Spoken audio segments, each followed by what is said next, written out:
The Trump list of possible justices is great, but two names are missing. The Heritage Foundation. John is vice president for the Institute for Constitutional Government and director of the Meese Center for Legal and Judicial Studies, as director of the Edwin Meese III Center for Legal and Judicial Studies at the Heritage Foundation.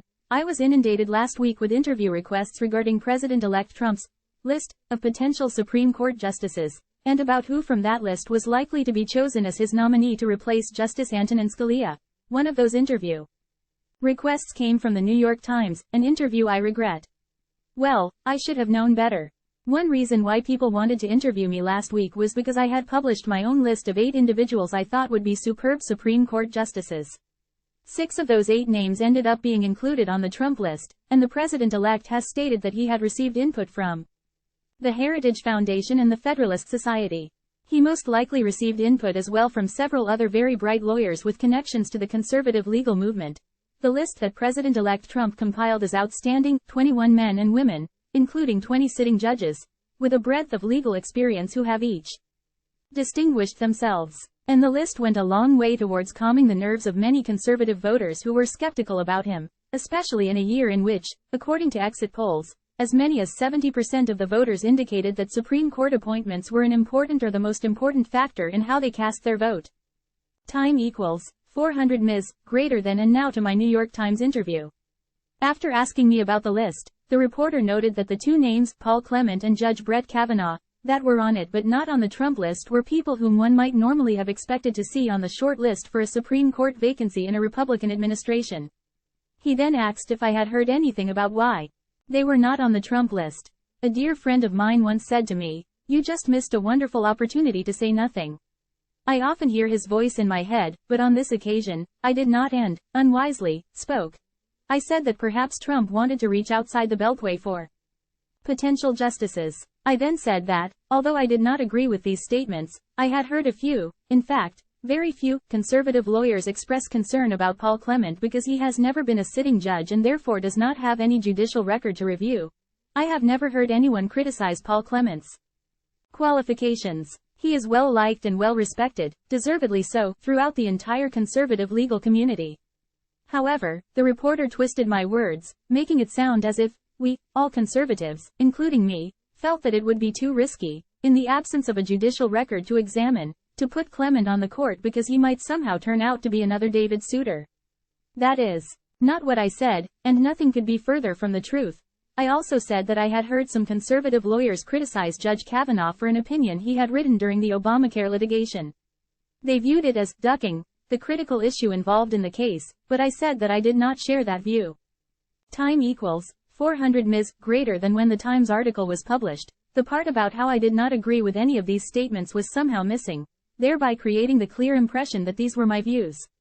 In fact, I had heard these concerns expressed long before I decided to include Clement and Kavanaugh on my own list.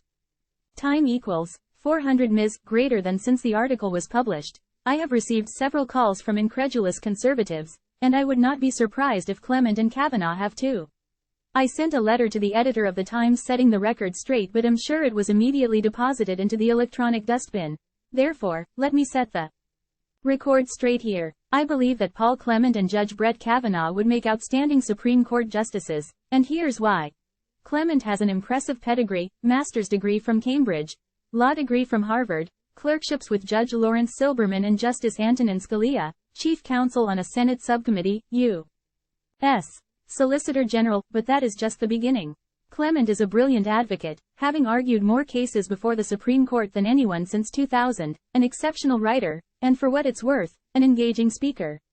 And through the cases he has undertaken in private practice, some on a pro bono basis, and the briefs he has written, he has demonstrated that he cares about important issues such as religious liberty and government overreaching in criminal cases. And if anybody has doubts about Clement's intestinal fortitude, all you need to do is read his letter of resignation from King and Spalding after the firm insisted that he drop his representation of the U.S. House of Representatives in its attempt to preserve the Defense of Marriage Act, to put those concerns to rest.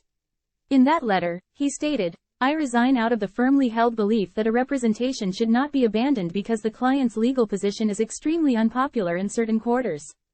Defending unpopular positions is what lawyers do. The adversary system of justice depends on it, especially in cases where the passions run high. Efforts to delegitimize any representation for one side in a legal controversy are a profound threat to the rule of law. Much has been said about being on the wrong side of history. But being on the right or wrong side of history on the merits is a question for the clients. When it comes to the lawyers, the surest way to be on the wrong side of history is to abandon a client in the face of hostile criticism. Granted, the odds were high that Clement was going to land on his feet, but, nonetheless, that took guts.